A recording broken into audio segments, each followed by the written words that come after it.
जगभरातल्या शिवप्रेमींचं मी मनापासून अभिनंदन करतो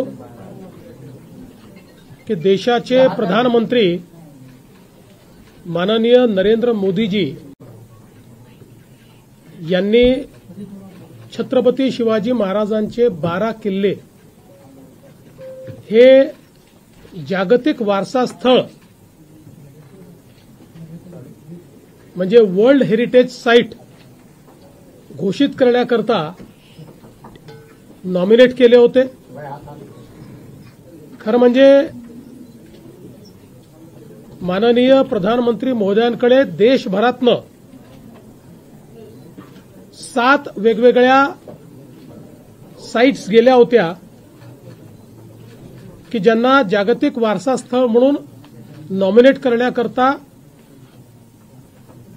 आपल्या सांस्कृतिक मंत्रालयाने भारत सरकारच्या प्रधानमंत्री महोदयांसमोर ठेवलं होतं।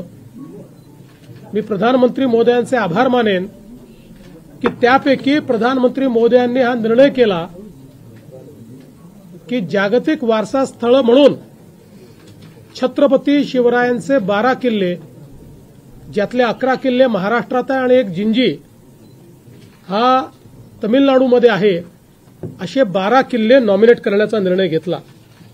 आपल्याला कल्पना आहे की किल्ले रायगड, राजगड, प्रतापगड, पन्हाळा, शिवनेरी, लोहगड, साल्हेर, सिंधुदुर्ग, विजयदुर्ग, सुवर्णदुर्ग, खांदेरी आणि जिंजी असे हे 12 किल्ले आहेत। आणि विशेषतः या 12 किल्ल्याच्या संदर्भातलं जे काही स्थापत्य आहे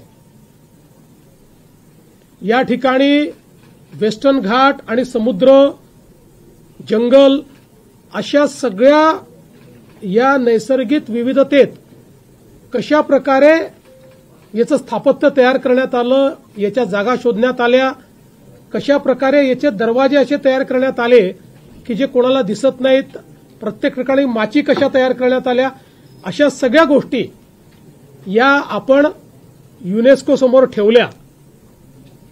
याच्यामध्ये जवळपास वर्षभर त्यांचं डेलिगेशन येऊन त्यांनी सगळ्या किल्ल्यांना व्हिजिट केली।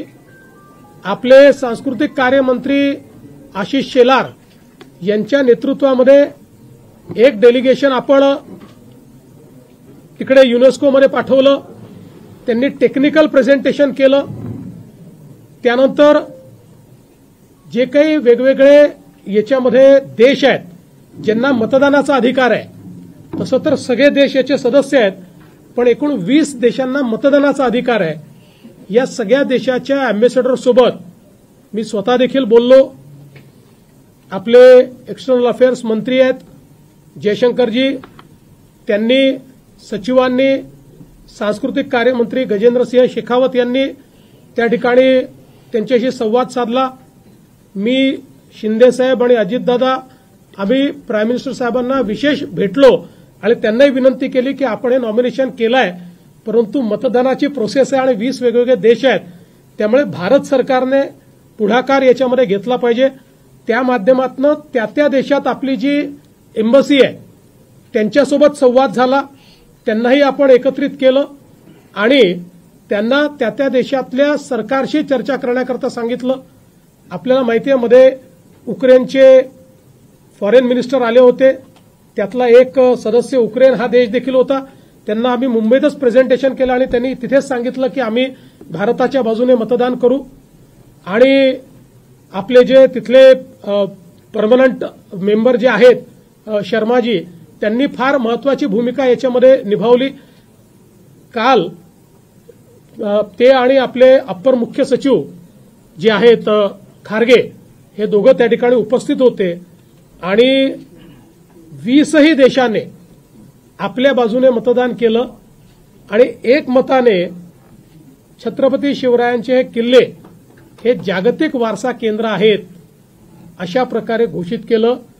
त्यामुळे हा शिवप्रेमींचा एक मोठा विजय आहे आणि त्यावेळी सगळ्यांनी ज्यावेळेस वेगवेगळे टेक्निकल प्रेझेंटेशन झाले त्यावेळी सगळ्या देशातल्या लोकांनी हे किल्ले बांधत असताना जे चातुर्य आणि जी स्ट्रॅटेजी छत्रपती शिवरायांनी वापरलेली आहे त्याचं मनापासून कौतुक केलं, अभिनंदन केलं आणि अनेक लोक आश्चर्यचकित देखील झाले की किती पुढचा विचार याच्यामध्ये करण्यात आला होता. आता जागतिक वारसा स्थळ झाल्यामुळे आपले महाराजांचे किल्ले वर्ल्ड मॅपला आलेले आहेत.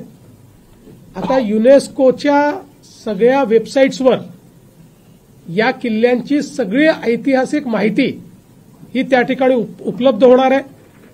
वर्ल्ड टुरिझम मॅपवर हे किल्ले त्या ठिकाणी येणार आहेत आणि युनेस्कोच्या माध्यमातूनही त्या किल्ल्यांच्या ठिकाणी जागतिक वारसा स्थळ म्हणून सगळी माहितीचे किऑस्क उभे राहणार आहेत. म्हणजे यातनं एकीकडे पर्यटनाला तर चालना मिळेलच, पण त्याच्यासोबत महाराजांचा गौरवशाली इतिहास हा वैश्विक करण्याकरता आणि वैश्विक टुरिस्ट इकडे आकृष्ट करण्याकरता आपल्याला याचा एक विशेष फायदा मिळणार आहे. आणि म्हणून मला असं वाटतं की भारतीयांकरता आणि मराठी माणसाकरता हा एक अतिशय महत्वाचा दिवस आहे. ज्या ज्या लोकांनी, असे अनेक लोक आहेत की ज्यांनी याच्यामध्ये मदत केली आहे.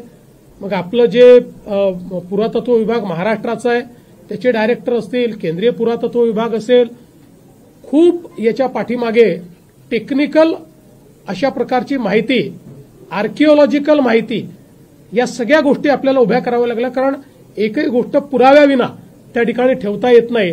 आणि म्हणून मला असं वाटतं की या सगळ्या टीम्सचं मी अतिशय मनापासून अभिनंदन करतो आणि पुन्हा एकदा सर्व शिवप्रेमींचं या ठिकाणी त्यांचे मनापासून आभार मानतो.